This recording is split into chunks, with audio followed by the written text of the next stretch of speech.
సర్వాధికారియు నిరంతర స్తోత్రార్హుడు యేసుక్రీస్తు ప్రభువారి ప్రశస్త నామంలో ఎమాన్యుయల్ మినిస్ట్రీస్ తరపున ఉదయకాలపు వర్తమానాల కొరకు ఎదురు చూస్తున్న మీ అందరికీ మా హృదయపూర్వకమైన వందనాలు. 2024 సంవత్సరపు నూతన సంవత్సర శుభాకాంక్షలు తెలియచేస్తూ ఉన్నాను. 2023 సంవత్సరం అంతా సజీవులుగా మనలను కాపాడి ఈ నూతన సంవత్సరంలో ప్రవేశింపచేసి ఈ 2వ దినం ఉదయకాలం దేవుని వాక్యం వినే మహా గొప్ప కృప ప్రభు మనకు అనుగ్రహించినందుకు సమస్త ఘనత, మహిమ, ప్రభావాలు యేసయ్యకే కలుగునుగాక. మంచిది. ఈ నూతన సంవత్సరంలో అడుగుపెట్టిన మనందరి జీవితంలో, ప్రత్యేకంగా నీ హృదయంలో ఈ 2024 సంవత్సరం నా పరిస్థితులు ఎలా ఉండబోతున్నాయి, నా కుటుంబ ఆర్థిక స్థితిగతులు ఎలా ఉండబోతున్నాయి, నా పిల్లల భవిష్యత్తు ఎలా ఉంటుందో, నా కుటుంబ స్థితిగతులు ఎలా ఉంటాయో, ఈ 2024 నా భవిష్యత్తు ఎలా ఉంటుందో అన్న ప్రశ్న నీ గుండెల్లో ఏదో ఒక మూలన ఒక అశేష ప్రశ్నగా నీ గుండెల్లో మిగిలిపోయింది కదా. ఆలోచిస్తున్నావు కదా ఈ సంవత్సరం ఎలా ఉండబోతుందని. అవును, 2023లో కొన్ని అపజయాలు అనుభవించావు, అనారోగ్యాలు, కొన్ని ఆర్థిక సమస్యలు, పిల్లల జీవితాల్లో ఊహించని ప్రతికూల పరిస్థితులు, గుండెకు కలిగిన కొన్ని మానని గాయాలు, ఇవన్నీ గతంలో 2023లో నువ్వు అనుభవించావు.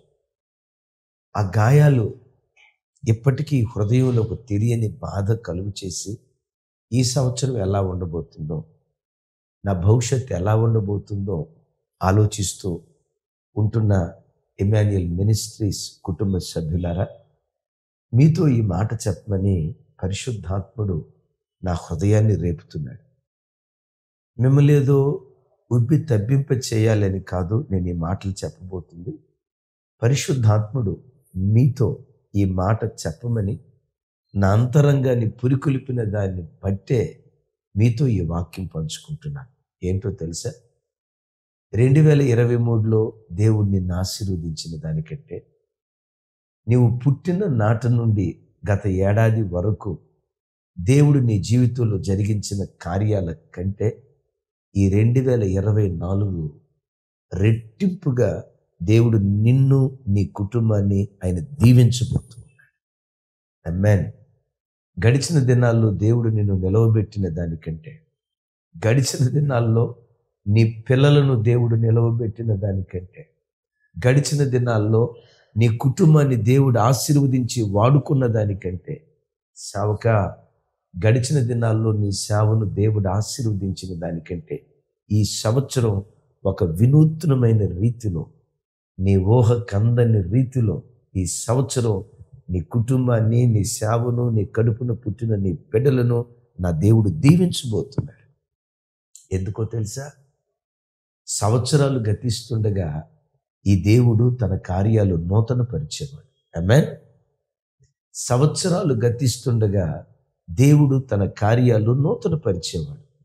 అంత మాత్రమే కాదు, సంవత్సరం వెంబడి సంవత్సరం, తరం వెంబడి తరం తన ఆశీర్వాదాన్ని, తన అభిషేకాన్ని రెట్టింపు చేసేటువంటి దేవుడు. బైబిల్లో మనం చూస్తాం కదా, ఏలియాని దేవుడు వాడుకున్నాడు. ఎలీషాని వాడుకునేటప్పుడు ఎలా వాడుకున్నాడు? ఏలియాని వాడుకున్న దానికంటే రెండంతలుగా దేవుడు వాడుకున్నాడు. కారణం, తరం తర్వాత తరం తన కార్యాలు రెట్టింపు చేసే దేవుడు. ఓ తల్లి, ఓ తండ్రి, పిల్లల భవిష్యత్తు ఎలా ఉండబోతుందో ఓ తెలియని దిగులు, మానసిక వేదన నీకు ఒక గుండె కోతగా ఉందా? ఆలోచించకరా తల్లి, ఆలోచించకయ్యా.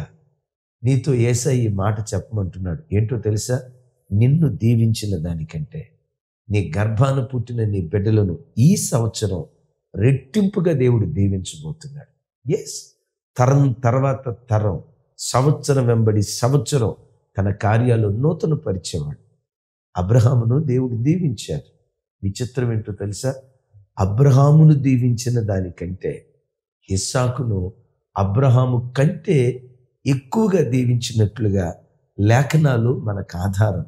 లేఖనాలు మనకు చెప్తున్న నగ్న సత్యం. దైవజనమా, ఈ సంవత్సరం ఎలా ఉండబోతుంది? యేసు నామం పేరిట దీవెనకరంగా ఉండబోతుంది. ఈ సంవత్సరం ఎలా ఉండబోతుంది?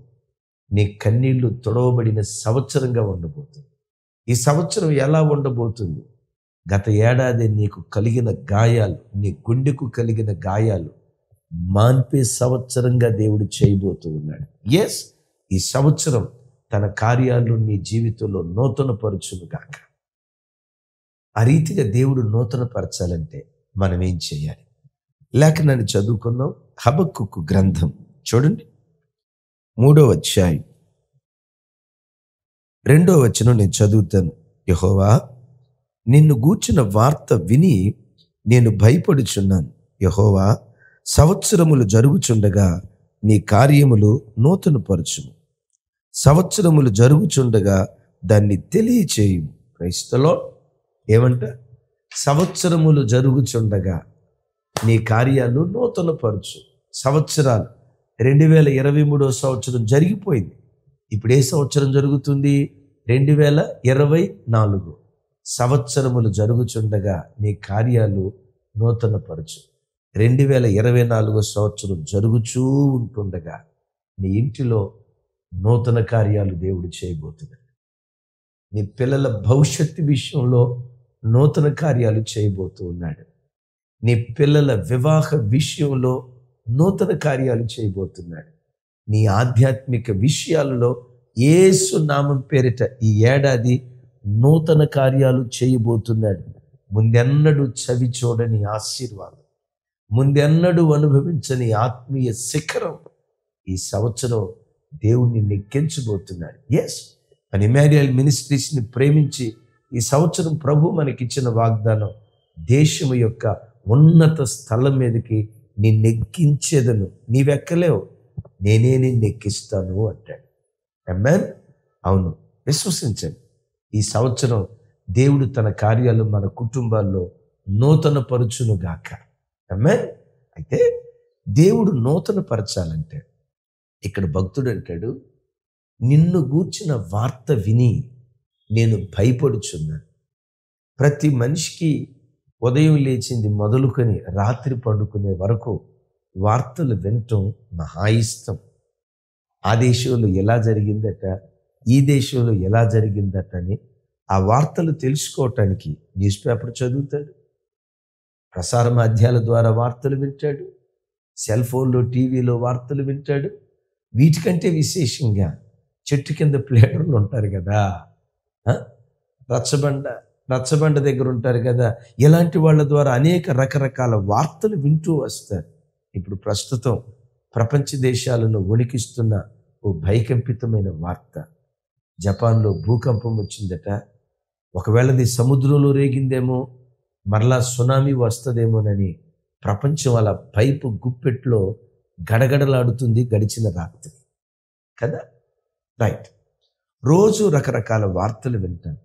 దైవజనమ, ఆ వార్తల కంటే విశేషంగా ప్రతి దినం నీ దేవుని గూర్చిన వార్త నీ చెవులు వినుగాక. ఆమేన్. నీ దేవునిని గూర్చిన వార్త ప్రతి దినం నీ చెవులు వినాలి.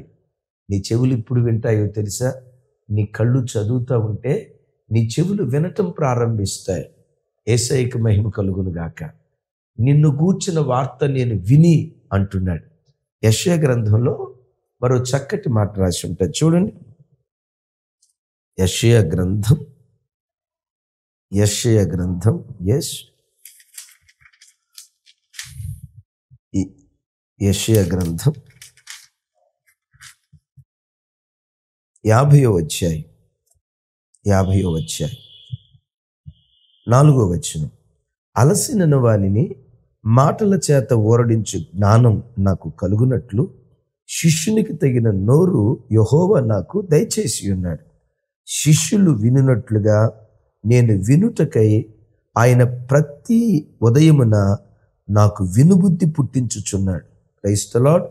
ప్రభువు యెహోవా నా చెవికి వినుబుద్ధి పుట్టింపగా నేను ఆయన మీద తిరుగుబాటు చేయలేదు. బా, ఎంత అద్భుతమైన మాట. ఒకసారి చూడండి, మరలా చెప్తాను. ఏమంటాడు? శిష్యులు వినున్నట్లుగా నేను వినుటకై ఆయన ప్రతి ఉదయమున నాకు వినుబుద్ధి పుట్టించుచున్నాడు. ఏం పుట్టిస్తున్నాడట? ఎప్పుడు? ఉదయం. ఏ ఉదయం? అప్పుడప్పుడు కాదు, ప్రతి ఉదయమున వినుబుద్ధి దేవుడు నాకు పుట్టించుచున్నాడు అంటాడు. తమ్ముడు, చెల్లి, మీ అన్నయ్యగా, మీ ఆత్మీయ తండ్రిగా, మీ ఆత్మీయ సహోదరుడిగా నా చేతులెత్తి దండం పెడుతూ మిమ్మల్ని బ్రతులాడుకుంటున్నాను. ప్రతి ఉదయం దేవుని వాక్యాన్ని చదవండి. ప్రతి ఉదయం దేవుని వాక్యం వినే వినుబుద్ధి కలిగి జీవించండి. దేవుని గూర్చిన వార్త ప్రతిరోజు వినండి. భక్తుడు అదే అంటాడు. ఏమంటాడు? ఆయనను గూర్చిన వార్త వినటం మాత్రమే కాదు, నిన్ను గూర్చిన వార్త విని నేను భయపడుచున్నాను. అంటే భయపడటం అంటే ఆ మాట చదివేదో, ఆ మాట చదివిన వెంటనే ఏదో గడగడ వణకమని కాదు. ఆ అబ్బాయికి వాళ్ళ నానంటే ఎంత భయమో. నిజమైన భయం ఏం చేస్తుందో తెలుసా? తండ్రి చెప్పిన మాట జబదాటడు, గీసిన గీత దాటడు. నిన్ను గూర్చిన వార్త విని నేను భయపడుచున్నానంటే ఏ వాక్యమైతే విన్నావో ప్రతి దినం ఆ వాక్యానికి సాక్షిగా నువ్వు బ్రతుకు. ఏ వాక్యమైతే చదివేవో, ఏ వాక్యమైతే దేవుడు నీ చెవుల దగ్గర వినిపించాడో ఆ వాక్యానికి సాక్షిగా బ్రతికితే సమస్తము నూతన పరుస్తాడు దేవుడు నీ బ్రతుకులో. పాతవి గతించిపోతాయి. 2023 సంవత్సరంలో నువ్వు కార్చిన కన్నీరు ఈ సంవత్సరం గతించునుగాక. 2023 సంవత్సరంలో నీ గుండెకు కలిగిన గాయం ఈ సంవత్సరం నా దేవుడు నీకు చికిత్స కలుగు చేయునుగాక. అలాంటి గాయాలు బ్రతుకులో మరి అన్నడు నువ్వు అనుభవించకుండా ఈ సంవత్సరం ఒక నూతన కార్యాన్ని దేవుడు చేయునుగాక. ప్రతి దినం నీ దేవుని గూర్చిన వార్త విను. ఏ వార్త అయితే విన్నావో దానికి లోబడి బ్రతుకు. సమస్తము నూతన పరుస్తూ ఉంటాడు. సమస్తము నూతన పరచాలంటే రెండవదిగా మనం ఏం చేయాలి? యెషయా గ్రంథం చూడండి, 43వ అధ్యాయం 18, 19 వచనాలు. ఒకసారి మీ బైబిల్లో దగ్గరుంటే ఒకసారి చూడండి. 43వ అధ్యాయం 18, 19 వచనాలు. మునుపటి వాటిని గూర్చి జ్ఞాపకము చేసుకొనకుడి, పూర్వకాలపు సంగతులను తలంచుకొనకుడి. ఇదిగో నేను ఒక నూతన క్రియ చేయుచున్నాను, ఇప్పుడే అది మొలుచును, మీరు దాన్ని ఆలోచింపరా? నేను అరణ్యములో త్రోవలు కలుగు చేయువాడను, ఎడారిలో నదులను పారజేయువాడను. Praise the lord. దేవుడు అంటాడు, ఇదిగో నేను ఒక నూతన కార్యం చేయబోచున్నాను. ఆలోచించండి. పాత జీవితాన్ని గురించి ఆలోచిస్తూ కృంగిపోవద్దు. ఇప్పుడు దీని గురించి ఆలోచించండి. ఏంటో తెలుసా? దేవుడు ఒక నూతన కార్యం చేయబోతున్నాడు. దీని గురించి ఆలోచించండి. యేసయ్యకి మహిమ కలుగును గాక. ఏం చేయబోతున్నాడు? ఎడారిలో నదులు ఎడారిలో నదులు ప్రవహింప చేయబోతున్నాడంట. ఏం చేయబోతున్నాడు? అరణ్యములో మార్గాన్ని కలుగు చేయబోతున్నాడు. ఈ 2024 సంవత్సరంలో దైవజనమ చిక్కుముడులుగా 2023లో ఏ దారిన వెళ్ళాలో తెలియక అరణ్యంలాగా ఒకవేళ మీ బ్రతుకు మారిపోయిందేమో. గజిబిజి గందరగోళం 23లో మీరు అనుభవించారేమో. ఈ సంవత్సరం దేవుడు చేయబోతున్న కార్యం ఏంటో తెలుసా? గజిబిజి గందరగోళంగా ఉన్న అరణ్యం లాంటి ఆ స్థలాలలో ఈ సంవత్సరం దేవుడు మార్గాలు కలుగు చేయబోతున్నాడు. నీ పిల్లల ఉద్యోగ విషయాల్లో మూసుకుపోయిన ద్వారాలు ఈ సంవత్సరం దేవుడు తెరవబోతున్నాడు. మీరు సాక్ష్యం చెప్తారు తప్పకుండా. అయ్యా, కుమార్తె వివాహ విషయంలో కృంగిపోయేవేమో, పిల్లల వయసు పెరిగిపోయింది, ఇంకా వివాహం కాలేదు, చుట్టుపక్కలనే వారి సూటిపోటి మాటలతో ఒకవేళ కృంగిపోయావేమో, దారులన్నీ మూసుకుపోయాయి, కలవరపడ్డావేమో. మూసుకుపోయింది 2023. ఈ సంవత్సరం అరణ్యంలో మార్గాన్ని దేవుడు తెరవబోతూ ఉన్నాడు.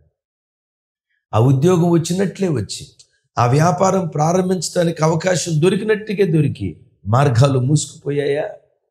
విశ్వసించండి, దేవుడు ఈ సంవత్సరం చేయబోతున్న కార్యం, మూసుకుపోయిన మార్గం ఈ సంవత్సరం దేవుడు తెరవబోతున్నాడు.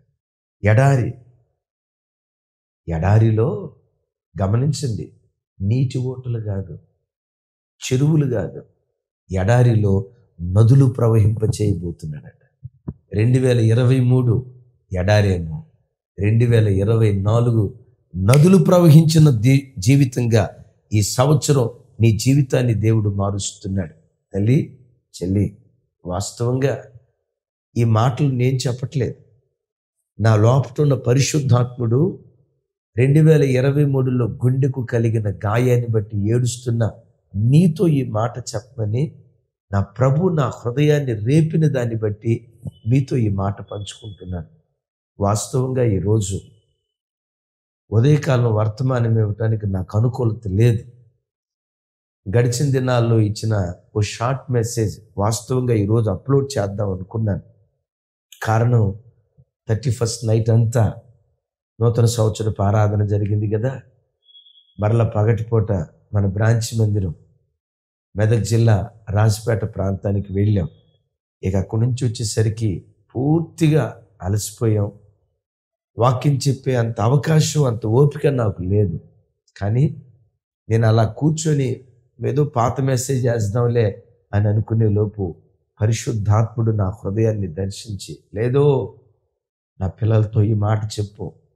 కొంతమంది ఏడుస్తున్నారు, కొంతమంది కన్నీళ్లు గారుస్తున్నారు.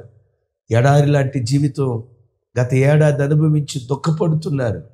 2023 ఎడారి అయితే 2024 నదులు ప్రవహించిన జీవితంగా నేను మార్చబోతున్నానని నా పిల్లలతో ఈ మాట చెప్పమని నా ప్రభు నా హృదయాన్ని ప్రేరేపించిన దాన్ని బట్టి వాక్యం చెప్పటానికి కావలసిన ఆరోగ్యం నాకు లేకపోయినా మీతో ఈ మాట చెప్తున్నాను. నేను కాదు, దేవుడు మీతో చెప్పమని చెప్తున్నాను. Praise God. 2024 అరణ్యం లాంటి అనుభవాల్లో త్రోవలు దేవుడు ఏర్పరచబోతున్నాడు. ఎడారి లాంటి నీ జీవితంలో నదులు దేవుడు ప్రవహింప చేయబోతున్నాడు. అలా చేయునట్లుగా ఒక నూతన కార్యం దేవుడు మన బ్రతుకులో చేయునట్లుగా మనమేం చేయాలి? ఏం చేస్తే ఈ సంవత్సరం ఒక నూతన కార్యం మన బ్రతుకులో ప్రభు జరిగిస్తారు? చూడండి, 18వ వచనం. మునుపటి వాటిని జ్ఞాపకము చేసుకొనకుడి, పూర్వకాలపు సంగతులను తలంచుకొనకుడి. మునుపటి సంగతులు పదే పదే గుర్తుకు తెచ్చుకోవద్దు. పూర్వకాలపు సంగతులు పదే పదే తలంచొద్దు. పెద్దలు అంటారు కదా, గతం గతః, గతం గతః. సైతాన్ గాడు కొన్నిసార్లు నీ దగ్గరకు వచ్చి ఏమంటాడు తెలుసా? నువ్వేదో పెద్ద భక్తిపరుడు అని ఇప్పుడు అనుకుంటున్నావు. డిసెంబర్ 31వ తారీఖున గొప్ప గొప్ప తీర్మానాలు చేసుకున్నావు. ఈ భక్తిలో నువ్వు నిలవబడలేవు. ఎట్లాంటి తీర్మానాలు ఎన్ని చేసుకోలేదు? గడిచిన దినాల్లో ఎన్ని తీర్మానాలు చేసుకుని నువ్వు పడిపోలేదు. ఈ సంవత్సరం నువ్వు ఎన్ని తీర్మానాలు చేసుకున్నా నీ భక్తి 3 రోజులే, నీ భక్తి 6 రోజులే, నీ ప్రార్థన 10 రోజులే అని గతాన్ని గుర్తుకు తెచ్చి నిన్ను కృంగదీయాలని ప్రయత్నం చేస్తాడు. పూర్వకాలపు సంగతులు తలంచొద్దు. మునుపటి కాలంలో జరిగిన సంగతులు పదే పదే గుర్తుకు తెచ్చుకొని అప్పుడు అట్లా జరిగింది, ఇప్పుడు కూడా అట్లాగే జరుగుతుంది, కృంగిపోవద్దు. ఎందుకో తెలుసా? ఈ సంవత్సరం ఒక నూతన కార్యం దేవుడు చేయబోతున్నాడు. ఆమేన్. మీ ఎదుట వాక్యం చెప్తున్న నేను రక్షించబడినప్పటి నుండి నేటి వరకు నేనెన్నడూ పడిపోలేదు అని చెప్పలేను. ఒకవేళ నేనెన్నడూ పడిపోలేదు అని చెప్తే మీ ఎదుట భక్తిపరుడుగా నేను కనపడవచ్చు. ఏ పరలోక రాజ్యం కొరకు పోరాడుతున్నానో, ఏ దేవుని ఎదుట నిలవబడటానికి ప్రాకులాడుతున్నానో ఆ దేవుని ఎదుట నేను దోషిగా మిగిలిపోతాను. మీ ఎదుట నిర్దోషిని అవ్వచ్చు, ప్రజల ప్రశంస దొరకవచ్చు. దేవుని యొద్ద నుంచి నేను నెప్పు పోగొట్టుకుంటాను. నేను రక్షణ పొందిన ప్రారంభ దినాల్లో నా బ్రతుకులో కొన్ని తప్పటడుగులు జరిగాయి. దేవునికి ఆయాస్కరంగా ప్రవర్తించిన అనుభవాలు నా బ్రతుకులో చోటు చేసుకున్నాయి. సాతాను కొన్నిసార్లు మునుపటి సంగతులు జ్ఞాపకానికి తెచ్చి అవి గుర్తుకు తెచ్చి కృంగదీయాలని సాతానుగాడు ప్రయత్నం చేస్తాడు. దైవజనమా, ప్రభు ఎదుట చెప్తున్నాను, నేను నిలవబడలేదు, కానీ ఈరోజు ప్రభువే నన్ను నిలవబెట్టాడు. గతంలోని ఫెయిల్యూర్ మర్చిపో, ఓటమి మర్చిపో, కృంగిన స్థితి మర్చిపో. పదే అది తలంచుకుంటూ గుర్తుకు తెచ్చుకుంటూ అప్పుడు అలా జరిగింది మరలా జరుగుతుందని దాని గురించి ఆలోచిస్తూ మానసిక వేదనకు నువ్వు గురిపాకు. ఏకా భక్తుడు అంటాడు కదా, నా శత్రువా, నా మీద నువ్వు అతిశయపడవద్దు, నేను పడిపోయినా మరలా తిరిగి లెగుస్తా. యెహోవా నాకు నిశ్చయంగా వెలుగుగా ఉంటాడు. శత్రువు మీద సింహగర్జన చేశాడు. గడిచిన దినాల్లో ఫెయిల్యూర్స్ను మర్చిపో. రెండవది, గడిచిన దినాల్లో నీవు సాధించిన విజయాలు కూడా పదే గుర్తుకు తెచ్చుకొని పొంగిపోకు. పౌలు గారు అంటాడు కదా, ఇదివరకే నేను గెలిచితినైనను, ఇదివరకే నేను గెలిచితిని అని అయినను, ఇదివరకే నేను సంపూర్ణ సిద్ధి పొందితిని అని అయినను అనుకొనట్లేదు, కానీ గురి యొద్దకే నేను పరిగెత్తుచూ పోరాడుచున్నాను అంటాడు. దైవజనమా, 2023 నువ్వు గెలిచిన సంవత్సరం అయి ఉండొచ్చు. 2023 గెలుపు ఈ సంవత్సరం నీ గెలుపునివ్వదు. ఈ సంవత్సరం గెలవటానికి ఈ సంవత్సరం పోరాడి గెలుపును నువ్వు సాధించుకునేవాడివై ఉండాలి. కొన్నిసార్లు గతకాలపు విజయాలు మన తల మీద కొమ్ములు తీసుకురావటానికి కారణమవుతుంది. అందుకని దేవుడు అంటాడు, గతంలో సాధించిన విజయాలు మర్చిపో, ఈ సంవత్సరం మరలా పోరాటాన్ని ప్రారంభించు, ప్రార్థనా పోరాటాన్ని ప్రారంభించు, విశ్వాస పోరాటాన్ని ప్రారంభించు, పరిశుద్ధత కొరకైన పోరాటం ప్రారంభించు. అలా నువ్వు పోరాడగలిగితే ఈ సంవత్సరం సమస్తము క్రొత్తవిగా దేవుడు మార్చబోతున్నాడు. Praise the Lord. చెప్దాం, ప్రైజ్ ది లార్డ్. ఎస్, ఈ వాక్యం వింటున్న దైవజనమ, ఈ 2024 సంవత్సరం ఒక నూతన కార్యం దేవుడు మన కుటుంబాల్లో జరిగించును గాక. ఆయన నూతన కార్యం జరిగించాలంటే మునుపటి కాలపు సంగతులను, పూర్వకాలములో జరిగిన సంగతులను మనం జ్ఞాపకం చేసుకోవాలి. గడిచిన దినాల్లో నువ్వు పొందుకున్న ఓటమిని గుర్తుకు తెచ్చుకొని పదే నువ్వు కుమిలిపోకు. ఆ ఓటమిని మర్చిపో. ఈ సంవత్సరం గెలిచిన సంవత్సరంగా దేవుడు చేయబోతున్నాడు. గడిచిన దినాల్లో నువ్వు సాధించిన విజయాల ద్వారా కలిగిన గర్వం మర్చిపో, అది సమాధి చేయి. ఒక నూతనంగా నీ ఆత్మీయ జీవితాన్ని ప్రారంభించు. సంవత్సరం జరుగుచుండగా నీ జీవితంలో దేవుడు తన కార్యాలు నూతనపరచును గాక. మూడవది, దేవుడు తన కార్యాలు మన బ్రతుకులో నూతనపరచాలంటే ఏం చేయాలో చూడండి. యెషయా గ్రంథం 40వ అధ్యాయం 30వ వచనం 31వ వచనం నేను చదువుతాను. బాలురు సొమ్మసిల్లుదురు, అలయుదురు, యవ్వనులు తప్పక త్రొట్టిల్లుదురు. యెహోవా కొరకు ఎదురు చూచువారు నూతన బలము పొందుదురు. వారు పక్షిరాజు వలె రెక్కలు చాపి పైకి ఎగురుదురు. అలయక పరిగెత్తుదురు, సొమ్మసిల్లక నడిచిపోదురు. హల్లెలూయా. వినారా ఈ మాట? ఇది క్రైస్తవ సంఘానికి, సమాజానికి సుపరిచితమైనటువంటి మాట. చాలామంది యవనస్తులు దీన్ని ఆసరాగా తీసుకొని, యవనస్తులు తప్పక త్రుటిల్లుతారు అని వాక్యమే అంది కదండి, అందుకనే నేను త్రుటిల్లేను, వాక్యం నెరవేరాలి కదా అన్నాడు ఒక తమ్ముడు. అంటే ఆ తమ్ముడికి ఆ వాక్యం అట్లా అర్థమైంది. కానీ ఇక్కడ విషయం ఏంటో తెలుసా? లోకంలో ఉన్న యవనస్తులు తప్పక త్రుటిల్లుతారేమో, కానీ యెహోవా కొరకు ఎదురు చూసే యవనస్తుడు మాత్రం నూతన బలాన్ని పొందుకుంటాడు. పక్షిరాజు వలె రెక్కలు చాపి పరిశుద్ధతలో, పవిత్రతలో, ఆకాశ గగనాల్లో విహరించేటువంటి వాడిగా ఉంటాడు. ఎన్ని సంవత్సరాలు భక్తి జీవితం చేసినా అలయడు, సొమ్మసిల్లడు, కృంగిపోడు. రోజుకు బలాభివృద్ధి పొంది, కీర్తనలో చూస్తాం కదా, వారు నానాటికి బలాభివృద్ధి నుండి వానిలో ప్రతివాడు సియోనులో దేవుని ఎదుట కనపడతాడు అంటాడు. ఆమేన్.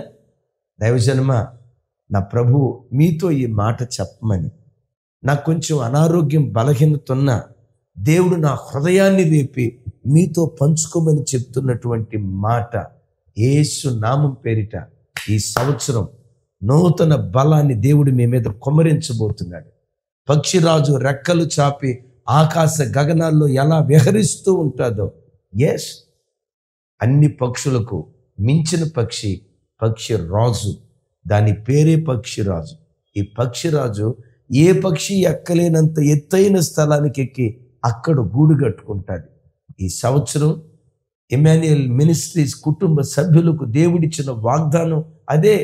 పక్షిరాజు ఎలా ఉన్నత స్థలం మీద గూడు కట్టుకుంటుందో, మిమ్మలను మీ కుటుంబాలను అటు ఆర్థికంగా, ఆత్మీయంగా, భౌతికంగా, పరసంబంధంగా ప్రతి కోణంలో ఉన్నత స్థలాల మీదకి దేవుడు ఎక్కించునుగాక. అయితే దేవుడు అలా మనల్ని పక్షిరాజులాగా అలయకుండా, సొమసెల్లకుండా మనల్ని ఎక్కించాలంటే ప్రతి దినం ఆయన కొరకు కనిపెట్టేవారిగా ఉండాలి. ఎస్, ఆయన కొరకు ఎదురు చూసేటువంటి వారిగా ఉండాలి. ప్రభా నన్ను కనికరించవా, ప్రభా నాకు సహాయం చేయవా, ప్రభా నా కన్నీళ్లు తొడవా, ప్రభా నన్ను బలపరచవా అని దైవజన్మ యజమానుని చేతి తట్టు దాసుడు చూసినట్లు, యజమానురాలి చేతి తట్టు దాసి చూసినట్లు యెహోవా నిన్ను కరుణించు వరకు ఆయన వైపు నువ్వు చూడగలిగితే పక్షిరాజు పొందుకున్న బలం లాంటి నూతన బలం ఈ సంవత్సరం నీ మీద దేవుడు కుమ్మరించునుగాక. లోకంలో ఉన్న నీ తోటి యవనస్తులు త్రుట్టిల్లుతారేమో, కానీ ఈ సంవత్సరం నువ్వు త్రుట్టిల్లని సంవత్సరంగా నా దేవుడు నిన్ను నడిపించునుగాక. కాలు తడబడకుండా చక్కని రాజబాటలో నడిచిన సంవత్సరంగా దేవుడు చేయునుగాక.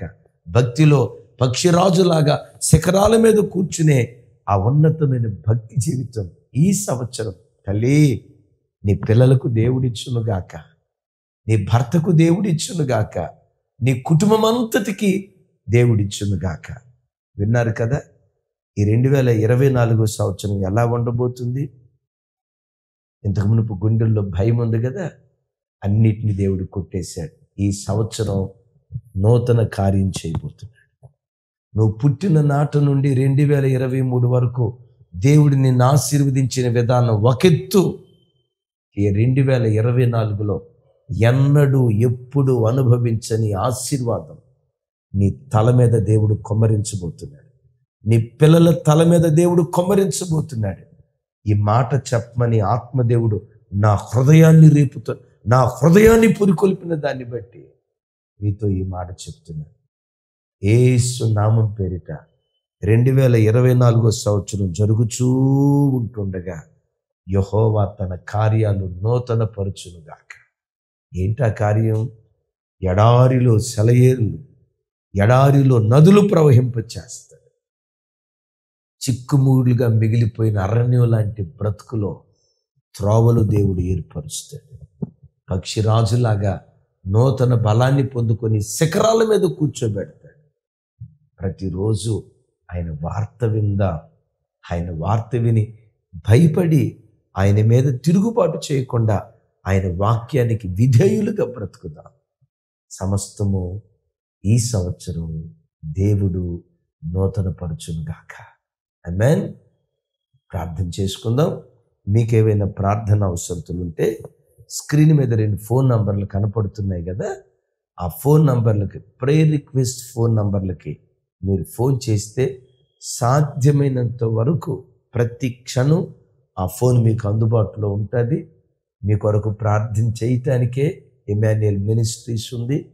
ఈ ఇమ్మాన్యుయల్ మినిస్ట్రీస్ మీ కొరకు పనిచేసేటువంటి సంస్థ. మీకు ఏ శ్రమ వచ్చినా, ఏ ప్రార్థన అవసరం వచ్చినా ఈ ఫోన్ నంబర్కి ఫోన్ చేయండి. సదా మీ కొరకు ప్రార్థన చేయడానికి సాధ్యమైనంత వరకు అందుబాటులో ఉంటామని తెలియజేస్తున్నాం. Thank you. ప్రార్థన చేస్తాం. అందరూ కళ్ళు మూసుకొని, సర్వశక్తి గల తండ్రి, అవును, ఈ 2024 ఎలా ఉండబోతుంది? మా గుండెల్లో ఉన్న భయం మీరు తొలగించారు. ఓ నూతన కార్యం మా బ్రతుకులో మీరు చేయబోతున్నారని సెలవిచ్చారు. యేసు నామం పేరిట ఈ వాక్యం విన్న ప్రతి బిడ్డ జీవితంలో ఓ నూతన కార్యం మీరు చేయుదురుగాక. వారి పిల్లల వివాహ విషయాల్లో నూతన కార్యం చేయుదురుగాక. వారి ఉద్యోగ విషయాల్లో నూతన కార్యం చేయుదురుగాక. చిక్కుముడులుగా మారిపోయిన అరణ్యం లాంటి బ్రతుకులో యేసు నామం పేరిట త్రోవలు మీరు ఏర్పరచుదురుగాక. ఎడారిలాగా నిస్సారంగా మిగిలిపోయిన బ్రతుకుల్లో యేసు నామం పేరిట నదులు ప్రవహింప చేయుదురుగాక. 2024 దేవా సమృద్ధిని అనుభవించిన సంవత్సరంగా, హృదయ గాయాలు మాన్పిన సంవత్సరంగా, అంగలార్పు నాట్యంగా మార్చబడిన సంవత్సరంగా మీరు చేసి సమస్త మహిమలు మీరు పొందుకుంటున్నందుకు మిమ్మల్ని స్తుతిస్తూ ఈ ప్రార్థన మనవులు యేసు నామం పేరిట ప్రార్థించి పొంది ఉన్నాం తండ్రి. ఆమేన్. తండ్రి అయిన దేవుని ప్రేమ, కుమారుడైన యేసు క్రీస్తు వారి దివ్య కృప, పరిశుద్ధాత్మ దేవుని సహవాసం మనకు సకల పరిశుద్ధులకు సదా తోడయుండి నడిపించునుగాక. ఆమేన్. ఆమేన్. Thank you. దేవుడు మిమ్మల్ని ప్రేరేపిస్తే మీ విలువైన కానుకలు క్రింద ఫోన్ నంబర్ కనపడుతుంది కదా, గూగుల్ పే, ఫోన్పే నంబర్, అలాగే యూనియన్ బ్యాంక్ అకౌంట్ నంబర్, వాటికి దేవుడు మిమ్మల్ని ప్రేరేపిస్తే మీకు అనుకూలతుంటే ఆ ఫోన్ నంబర్లకి మీకు కలిగిన దాన్ని ఆ అకౌంట్ నంబర్కి పంపించి పరిచర్యకు సహకరించగలరని ప్రేమతో తెలియజేస్తున్నాను. Thank you.